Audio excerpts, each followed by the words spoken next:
교회 여러분 반갑습니다. 오늘부터 월라베가 다시 개제가 되고 또 예배 전에 하나님을 마음껏 찬양하는 시간을 갖게 되니까 또 너무나 하나님께 참 감사하고 제가 인생을 그렇게 많이 살진 않았지만 언젠가는 그 날이 오는구나라는 것을 이렇게 소소하게 저희가 알게 되는 것 같아요.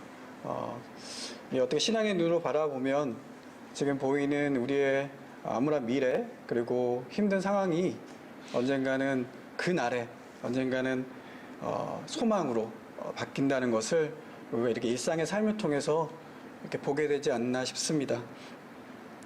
오늘은 성령 강림 주일입니다. 여러분 교회는 성령의 공동체, 성령 공동체란 말이 있듯이 바로 성령을 통해서 본격적으로 교회 공동체가 일어났고 또 복음이 유대를 지나 온 지역까지 퍼져나가게 된 그 원인을, 그 이유를, 그 원동력을 바로 성령 임재를 통해서 기독교인들은 고백하고 있습니다. 그래서 교회는 성령 공동체다라는 말을 우리는 하곤 합니다. 또한 성령은 우리 그리스도인들의 정체성입니다. 로마서 8장 9절에서 바울이 이렇게 말을 합니다. 만일 너희 속에 하나님의 영이 거하시면 너희가 육신에 있지 아니하고 영에 있나니 누구든지 그리스도의 영이 없으면 그리스도의 사람이 아니니라. 이렇듯 성령이 가지고 있는 그 의미는 바로 교회와 우리 그리스도인들의 정체성을 드러내는 중요한 부분이라고 할 수 있겠습니다. 오늘 본문은 성령이 임하는 순간을 오순절이었다고 말해주고 있습니다. 오순절이라는 것은 이제 50일째가 지났다는 말이죠. 즉 예수님께서 부활하신 후 유월절부터 50일째 되는 날을 오순절이라고 말합니다. 구약 시대에는 이 오순절을 칠칠절이라고 불렀습니다. 칠칠절은 예루살렘 출애굽한 이스라엘 백성들이 가나안 땅에 들어가서 처음 수확한 곡식을 하나님께 드린 날로 이렇게 알려져 있습니다. 그렇다면 이 밀의 수확, 그러니까 곡식의 수확과 또 성령 강림이 어떤 연관이 있는지를 우리가 한번 살펴보면 좋겠는데요. 이 칠칠절과, 그러니까 오순절과 성령 강림절을 생각해 봤을 때 그렇게 큰 유사성이 없어 보입니다. 뭔가 수확해서 하나님께 드린 것, 추수감사랑 잘 어울리는 것 같은데, 그런데 오늘 신약에서는 그 오순절의 성령 강림 사건이 구약의 칠칠절과 연관이 있다는 것을 보여주는 것은 뭔가 의미가 목적이 있겠다라고 볼 수 있습니다. 구약학자들은 이 오순절, 칠칠절을 이야기할 때 출애굽기 19장 1절을 근거로 삼아서 그 절기에 대한 의미를 부여합니다. 출애굽기 19장 1절을 보면요, 예루살렘 자손이 애굽 땅을 떠난 지 3개월이 되던 날 그들이 시내 강에 이르니라 라는 말씀으로 시작하고 있습니다. 이것은 이스라엘 백성들과 하나님 맺은 신의 언약, 시내산 언약을 말해주는 단초가 되는 구절입니다. 여러분, 시내산 언약의 절정은 무엇일까요?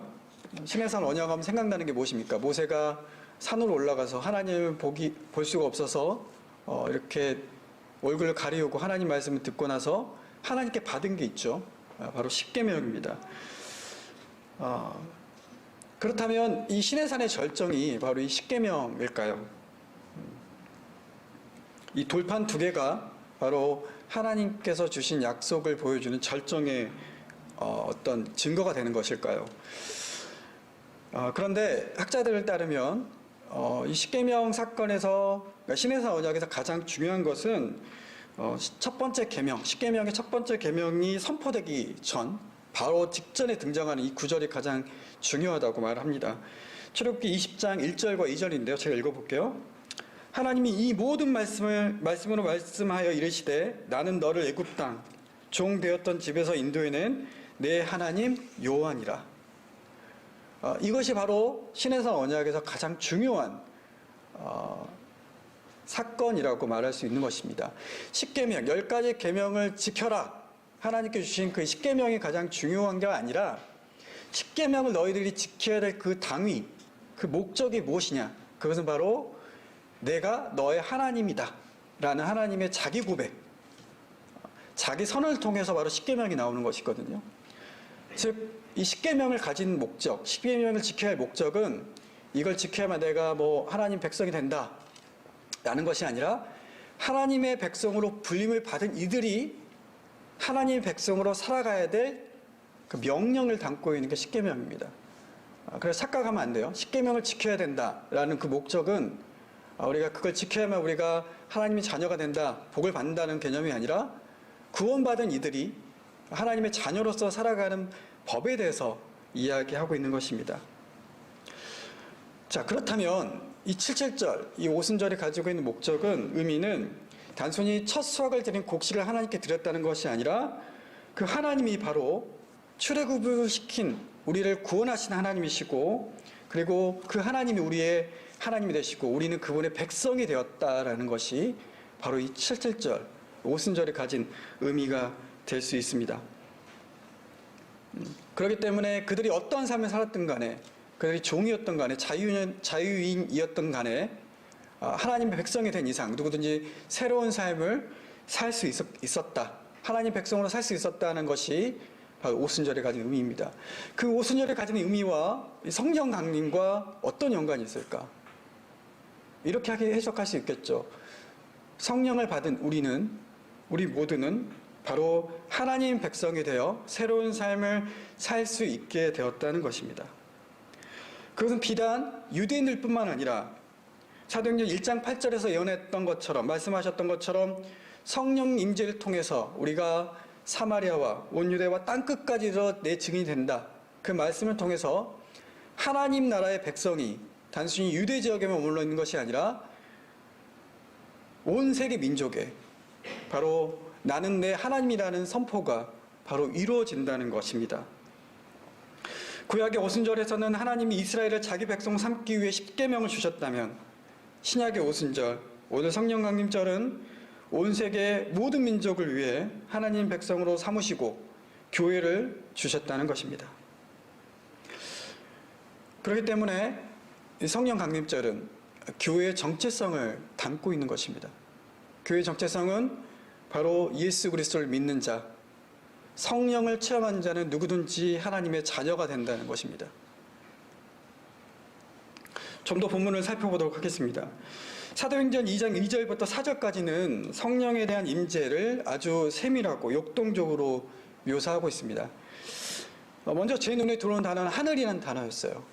여러분, 이들이 모인 곳이 아마도 120명 정도가 모였다고 우리가 생각할 수 있는데 마가의 다락방이라고 우리가 생각하고 있습니다. 여러분, 다락방 하면 생각나는 이미지가 무엇인가요? 이 다락방이라는 생각한 이미지, 아마 사방이 다 벽으로 막혀 있을 것 같고 옹기종기 모여있을 법한 이미지입니다. 그런데 오늘 사도행전 기자는 2절에서 하늘로부터라는 말을 사용하고 있습니다. 다락방에 창문이 있었는지 모르겠습니다. 하지만 사방이 둘러막혀 있는 그곳에서 그들은 하늘로부터 오는 것을 받았습니다. 그렇기 때문에 이 하늘이라는 것은 단순히 어떤 공간적인 의미를 얘기하는 것이 아니라 하나님의 임재를 얘기하는 거라고 볼 수 있겠죠. 여러분, 하나님의 임재는 시간과 장소를 초월합니다. 비록 사방이 꽉 막혀있는 다락방 같은 곳일지라도 거기서 그리스도인들은 하늘을 볼 수 있는 사람들입니다. 그리고 하나님은 그곳에서 자신의 임재를 보여주십니다. 하나님 임재를 상징하는 단어가 또 나오는데요. 바로 세찬 바람과 불이라는 단어입니다. 구약 성경을 보면 하나님의 임재를 상징하는 말이 바로 세찬 바람과 불이었습니다. 창세기 1장에 보면 하나님의 영이 수면을 운행했다라는 표현이 나와 있는데요. 이 하나님의 영이란 말은, 영이란 단어가 바로 바람, 숨결이란 뜻을 가지고 있는 히브리어거든요. 그러니까 하나님의 바람, 하나님의 숨이 그 공허했던, 흑암으로 덮여있던 그 세계를 움직이고 계셨다라고 창세기는 말하고 있습니다. 또 모세가 하나님을 만났던 그 떨기나무 사건 기억하시죠? 그때 하나님은 꺼지지 않는 불로 임재하셨습니다. 거친 바람과 불은 바로 하나님의 임재를 상징하는 단어입니다. 여러분, 바람을 경험하는 우리는 어떻게 될까요? 모든 것이 날아갑니다. 불을 경험하는 우리는 어떻습니까? 모든 것이 타버립니다.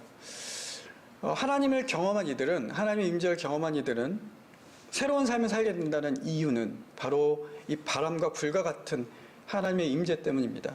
모든 것이 날아가고 모든 것이 소멸해버리는 그 하나님 임재를 통해서 우리는 새로운 삶을 살게 되는 것입니다. 바람과 같고 불과 같은 성령을 체험한 이들이 했던 특별한 행동은 바로 다른 언어들을 말하는 것이었습니다. 이른바 방언을 말하는 것이죠. 근데 여러분, 이 방언을 말하고 성령을 체험한 이들이 가장 먼저 했던 행동이 무엇이었을까요? 가장 먼저 했던 말이 무엇이었을까요? 오늘 본문 우리가 10절 말씀을 보면 하나님의 큰 일을 그들이 이야기했다라고 말하고 있습니다. 하나님의 큰 일, 복음을 말하는 거겠죠. 예수 그리스도의 십자가 사건, 부활을 말하는 것일 것입니다.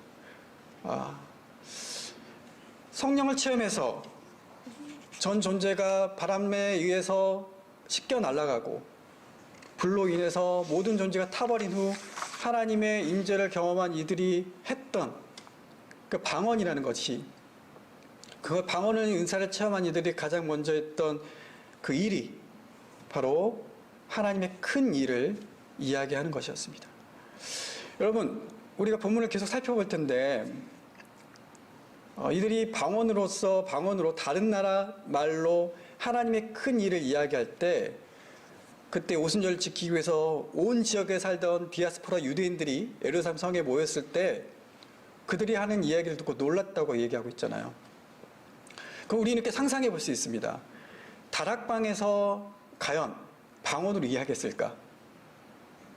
다락방에서만 하나님의 큰 일을 이야기했을까? 다락방에서만 얘기했다면 그 유대인들이, 디아스포라 유대인들이 그 성령 체험을 받고 말했던 방언으로 얘기하고 있는 유대인들을 볼 수가 없었을까라고 생각할 수 있어요. 아마도 그들은 성령 체험을 받고 방언으로 하나님의 큰 일을 다락방을 벗어나 다락방의 문을 열고 나가서 선포하지 않았을까 생각해 볼 수 있습니다. 이렇듯 성령을 체험한 이들은 전 존재가 새롭게 되고 또 하나님의 큰 일을 선포하게 됩니다. 그런데 그 선포를 다락방에서 하는 것이 아니라 바로 다락방 너머, 바로 세상을 향해 이야기하고 있는 것입니다. 그것이 사도행전 1장 8절에 예수님의 말씀하신 것을 이렇게 이루어진 모습이라고 볼 수 있습니다. 비록 그들이 말씀을 선포한 지역이 유대 땅이었지만 그 유대 땅에 모여있는 수많은 지역에 있는 유대인들이 벌써 복음을 들었습니다. 그 복음을 듣고 깜짝 놀라게 되죠. 우리가 흔히 방언의 은사를 받았다 그러면 신비한 언어를 얘기한다고 말할 수 있습니다. 그런데 오늘 본문은 절대 신비한 언어를 얘기하는 게 아니죠. 알아들을 수 없는 말을 얘기한 것이 아니라 분명히 다른 나라의 말이라고 말하고 있습니다. 물론 다른 나라 말 이후에 방언이란 말이 이렇게 혼용돼서 사용하고 있는데 우리가 문맥을 살펴보면 이 다른 언어들이란 말이 바로 이해될 수 있고 해석될 수 있는 외국어라는 것을 우리는 알 수 있어요. 자, 그렇다면 성령을 체험한 이들이 방언으로 이야기했다는 것은 결국 말로 인해서 소통이 가능해졌다라는 것을 우리는 알 수가 있습니다. 여러분, 인간의 갈등의 역사를 보면 모든 종류의 그 밑바닥에는 어떻게 보면 말에 대한 갈등이 있습니다. 소위 말해서 소통이 되지 않는다라는 것이죠. 기독교가 1050년경에 동방교회와 서방교회로 갈라졌는데 배후에는 어떤 게 있었냐면 아마도 배후에는 이 동방교회 언어와 서방교회 언어가 달랐다라는 것이 있었습니다. 그러니까 즉 서방교회가 생각하는 하나님의 모습, 하나님의 그들이 고백한 언어, 그리고 동방교회가 말하는 하나님의 언어, 신앙의 고백들이 달라서 교회가 분열된 거예요. 동방은 헬라어를 사용했고 서방은 라틴어를 사용했습니다. 이 말을 사용했다는 것은 결국은 문화를 결정하는 요소가 되어버리는 것입니다. 언어라는 것은 결국 인간의 삶의 태도를 결정하고 있는 것이죠. 사도행전 2장, 오늘 읽은 오순절 강림 사건은 이런 언어로 인해 분열된 인간들의 모습을 이렇게 소통하는 모습을 보여주는 것 같습니다.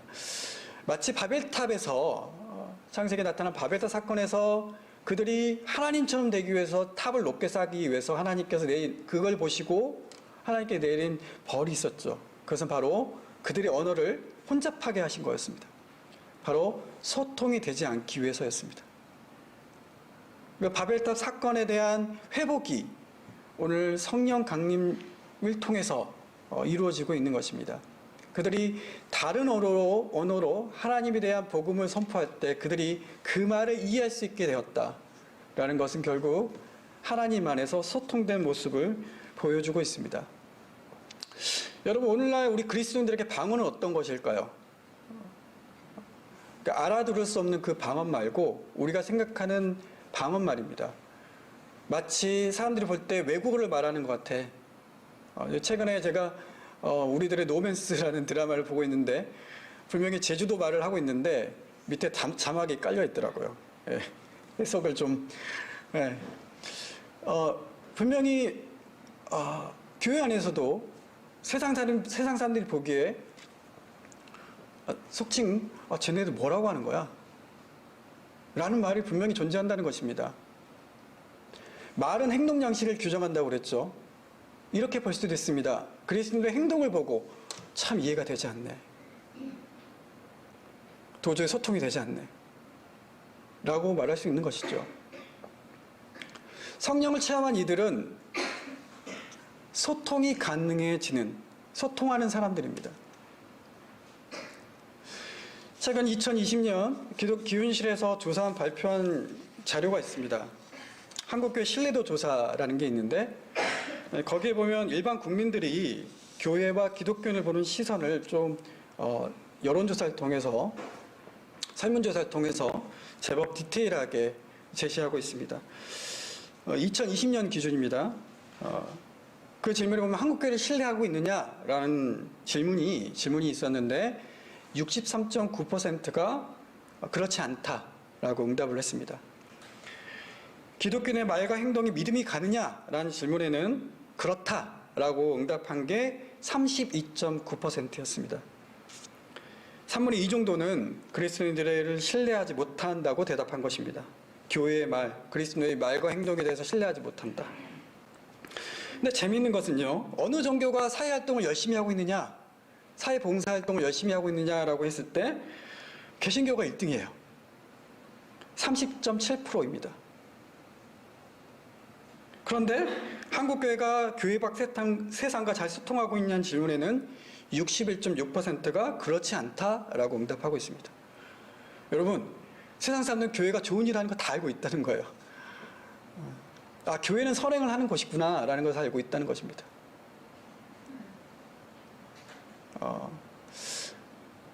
그런데 소통하지 못하고 있다. 신뢰하지 못하고 있다는 응답이 60%가 넘게 나오고 있다는 것은 우리에게 생각할 부분이 있는 것 같습니다. 또 이런 질문도 있어요. 개신교인들이 더욱 신뢰받기 위해 우선 개선돼야 할 점 무엇인가? 26.6%를 가장 높은 응답 비율을 차지한 26.6%는 남에 대한 배려가 부족하다. 그 다음으로 23.7% 정직하지 못하다. 그리고 22.7% 배타적이다 입니다. 즉 약 한 70%가량이 70% 넘게 소통하지 못하고 있다는 것으로 볼 수 있겠습니다. 저는 지금 우리가 기독교인 살기 위해서 소통해야 된다라고 말씀드리는 것이 아닙니다. 이건 마치 십계명을 잘 지켜야 하나님의 백성이 된다라고 말하는 것과 같습니다. 제가 말하고 싶은 것은 성령을 체험한 우리들은 당연히 소통하며 그들을 이해하며 살아야 한다는 것입니다. 성령을 체험해서 그들이 다른 언어로 이야기할 때 각 지역에 왔던 디아스포라 유대인들이 했던 말이 있죠. 본문을 보면 11절, 12절 보면은 깜짝 놀랍니다. 놀랍니다. 그리고 조롱합니다. 저들이 술에 취했구나. 우리가 기독교인들이 어떤 행동을 할 때 사람들이 놀랍니까? 어떤 행동을 할 때 사람들이 바보 같다면서 술 취한 것 같다면서 조롱합니까? 세상이 알 수 없는 행동을 할 때, 그 말을 던질 때 사람들이 분명 보이는 행동들입니다. 바보 같고 미련해 보이는 그 행동을 통해서 저 마치 술에 취한 것처럼 행동했다는 것. 그건 단순히 방언을 통해서 보여준 모습들이 아니라 오늘날 우리 교인들이 성령 체험한 우리 교회 공동체들이 보여줄 모습들이 세상 사람들이 교회를 볼 때 깜짝 놀라고 당혹스럽고 그리고 심지어 조롱으로 표현됐지만 마치 세상 사람들이 상상할 수 없는 이해할 수 없는 그런 일을 통해서 그들에게 충격과 또 감동을 주는 일들이 바로 교회 공동체 안에 일어나야 한다는 것입니다. 오늘 우리가 읽지 않았지만 이 교회 공동체에 대해서 사람들이 조롱하고 깜짝 놀랄 때 베드로가 그들을 통해서 이야기합니다. 아직 오전 되었기 때문에 오전 9시가 됐기 때문에 우리가 술에 취한 게 아니다. 우리는 하나님의 영을 받은 것이다 라고 하면서 요에서의 말씀을 인용합니다. 요에서 말씀 보면은 모든 이들에게 젊은이나 노인들이나 종이나 여자나 남자나 모든 사람들에게 하나님의 영이 임하겠다라는 요에서의 말씀이 오늘 이루어진 거라고 말하고 있습니다. 성령 체험이라는 것은, 교회 공동체라는 것은 바로 모든 계층과 또 모든 존재들을 초월해서 임하는 것,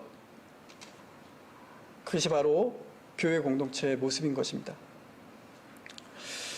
말씀을 정리하겠습니다. 사랑하는 교회 여러분, 교회는 성령 공동체입니다.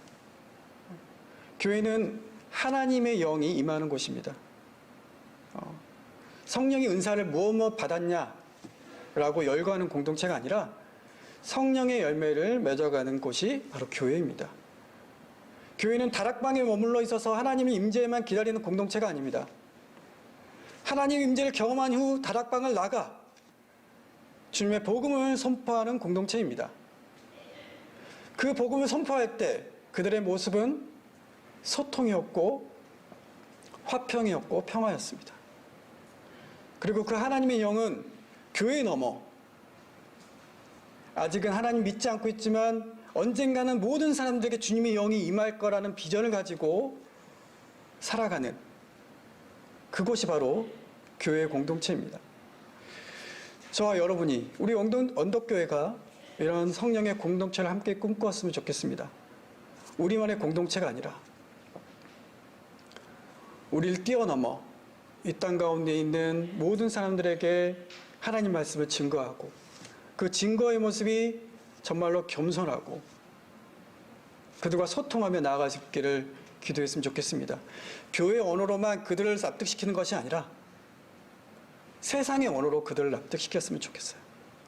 그 납득이라는 것은 말이 아니라 봐도 그들이 봤을 때 보였던 모습, 성령 체험한 이들 봤던 디아스포라 유대인들이 봤던 그 모습, 놀라고 당혹스럽고 마치 술에 취한 것처럼 행동하는 그 모습, 이해할 수 없는 그 모습을 통해서 우리가 교회의 모습을, 진정한 성령 공동체의 모습을 이 땅 가운데 드러내는 우리가 되었으면 좋겠습니다.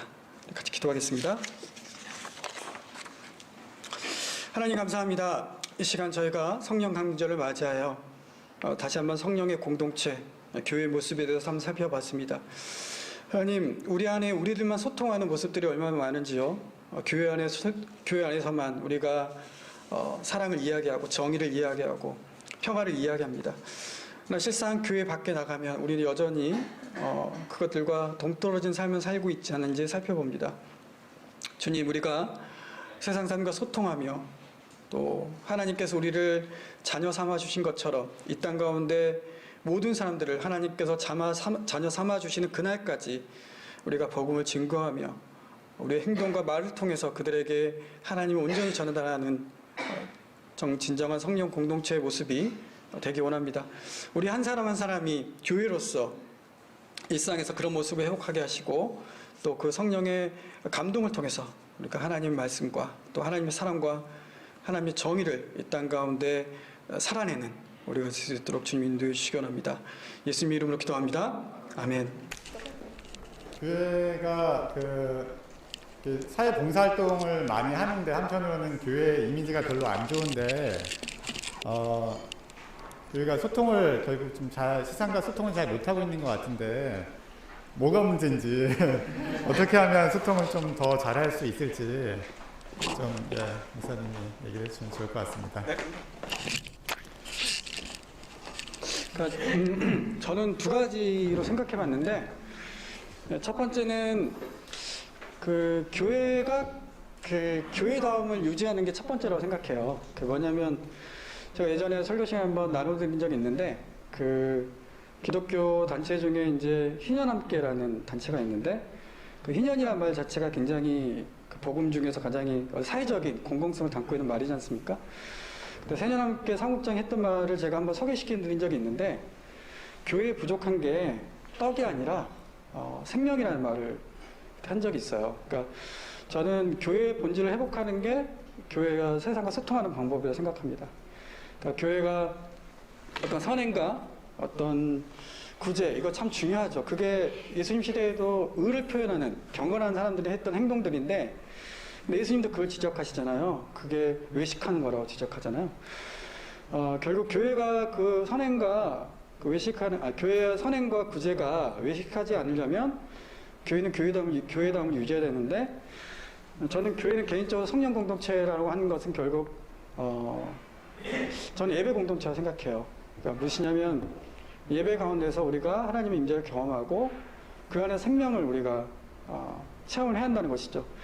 그러니까 뭐 간단하게 하면 단순하게 얘기하면 여기 나오면 즐겁고 기뻐야 되고 여기서 우리가 힘을 얻고 또 우리가 세상을 살기에 각박하고 팍팍하게 느껴질지라도 우리가 하나님을 생각하면 얼굴에 미소가 지어지고 살아갈 힘을 용기를 얻는 그런 삶의 모습이라고 볼 수 있는데 저는 그게 이제 어떻게 보면 복음의 어떤 다른 모습이 다른 어떤 우리에게 보여주는 모습이라고 생각하거든요. 그러니까 교회가 그런 모습을 가지고 있다면 저는 세상 사람들이 알아줄 거라 생각해요. 구제가 선행 참 좋은데 저는 이제 교회가 정말 하나님의 임재를 경험하는 곳 이곳으로 우리가 되는 것이 먼저다. 두 번째는 그 전달하는 방법이 그것도 소통을 해야 한다는 것입니다. 그러니까 그 외식한다는 말과 또 연관지을 수 있는데 예컨대 우리가 그 요스긴 교회 봉사 나가죠. 봉사 나가는데 왜 우리가 굳이 몸을 가져? 그러니까 결국 우리가 생각하는 것은 그 안에 이제 우리가 마음을 담아서 행동한다는 그 진실함을 좀 담고 있어야 된다고 보는 입장이기 때문에 가는 걸 생각하거든요. 그리고 이제 박 목사님께 얘기하셨지만 우리가 구제하고 그렇게 봉사하는 것 자체가 결국 우리를 위한 일이라는 말도 좀 기억에 남는데 저는 그 구제나 봉사, 선한 일을 할 때 우리가 어떤 마음으로 해야 되는지가 중요한 거고 필요자의 요구, 필요자가 어떤 것을 요구하는지에 대해서 귀 기울일 필요가 있고 그 전달하는 방식이 좀 표현이 추상적이지만 겸손했으면 좋겠습니다. 어떻게 보면 좀 과시하거나 아니면 드러내게 한 것이 아니라 그것들을 좀 선하게 잘 전달했으면 바람입니다. 좀 뻔한 이야기 같지만 질문이 나와서 이렇게 뻔하게 한번 답을 해봤습니다. 감사합니다.